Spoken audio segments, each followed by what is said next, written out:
আমি কিন্তু আমাদের দেশের খুব কাছাকাছি আছি। জি আপা, আমি চট করে ঢুকে পড়তে পারি।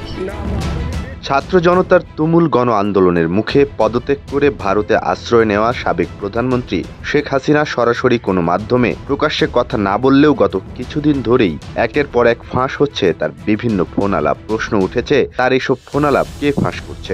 আমরা ঘাবড়াইয়েন না, আমরা আছি শক্ত, আমরা শক্ত না, আমরা ঘাবড়াই না, আমরা নরমই পড়ি। কিছুদিন আগে ফাঁস হওয়া এক ভিডিও ফোন আলাপে দেখা গেছে শেখ হাসিনা মাঠ পর্যায়ের এক আওয়ামী লীগ নেতার সঙ্গে কথা বলছেন। যার সঙ্গে শেখ হাসিনা কথা বলেছিলেন তার মাধ্যমেই এই কথোপকথনের ভিডিও ছড়িয়ে পড়েছিল সামাজিক যোগাযোগ মাধ্যমে। সেই জের ধরে বরগুনার সেই আওয়ামী লীগ নেতাকে গ্রেফতারও করা হয়েছিল। একমাত্র ওয়ালটন এসি দিচ্ছে 1 বছরের রিপ্লেসমেন্ট গ্যারান্টি।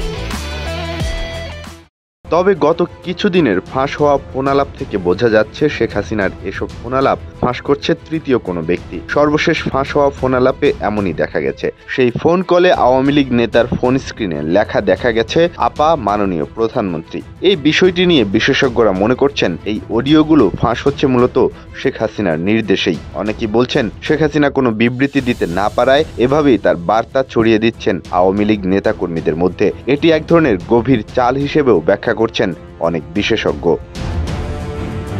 শেখ হাসিনার এভাবে ফোন কল ফাঁস করার পেছনের কারণ হিসেবে বিশেষজ্ঞরা বলছেন, ভারতের সঙ্গে বাংলাদেশের বর্তমান সম্পর্কের কারণেই শেখ হাসিনা এই কৌশলের আশ্রয় নিয়েছেন। শেখ হাসিনা ভারতে পালিয়ে আশ্রয় নেওয়ার পর অন্তর্বর্তীকালীন সরকারের দায়িত্ব গ্রহণ করেন নোবেলজয়ী অর্থনীতিবিদ ডক্টর মোহাম্মদ ইউনুস। দায়িত্ব গ্রহণের পর ভারতীয় সংবাদ সংস্থা প্রেস ট্রাস্ট অফ ইন্ডিয়ায় দেয়া এক সাক্ষাৎকারে ডক্টর ইউনুস ভারতের প্রতি আহ্বান জানিয়ে বলেন, দিল্লিতে থাকার সময় শেখ হাসিনাকে যেন রাজনৈতিক বিবৃতি দেয়া থেকে বিরত রাখা হয়। তিনি আরো বলেন, বাংলাদেশ শেখ হাসিনাকে ফেরত চাওয়ার আগ পর্যন্ত ভারত যদি তাকে রাখতে চায় তাহলে শর্ত হচ্ছে তাকে চুপ থাকতে হবে।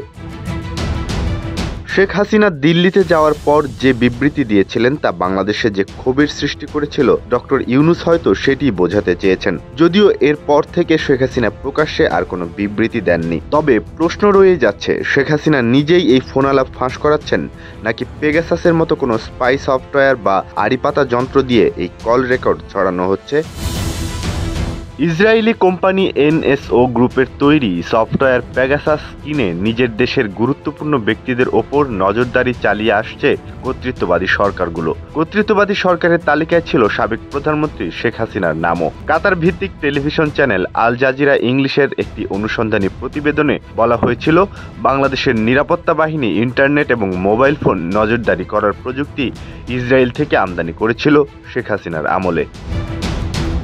পেগাসাস আড়িপাতার এমন একটি ব্যবস্থা যা একবার কারো ফোনে ঢোকার পথ করে নিতে পারলে তার অগোচরেই তার ফোনকে পরিণত করবে 24 ঘন্টার এক নজরদারির যন্ত্রে। ফোনে যত মেসেজ আসুক বা পাঠানো হোক, পেগাসাস তা কপি করে পাঠিয়ে দিতে পারে নির্দিষ্ট জায়গায়। এই সফটওয়্যার ফোন কল রেকর্ড করতে পারে, এমনকি ফোনের ক্যামেরা ব্যবহার করে গোপনে ভিডিও ধারণ করতে পারে। তবে শেখ হাসিনার ফোন আলাপ এভাবে ফাঁস হচ্ছে নাকি শেখ হাসিনা ইচ্ছা করেই ফাঁস করাচ্ছেন তা নিয়ে ধোঁয়াশা থেকেই যাচ্ছে।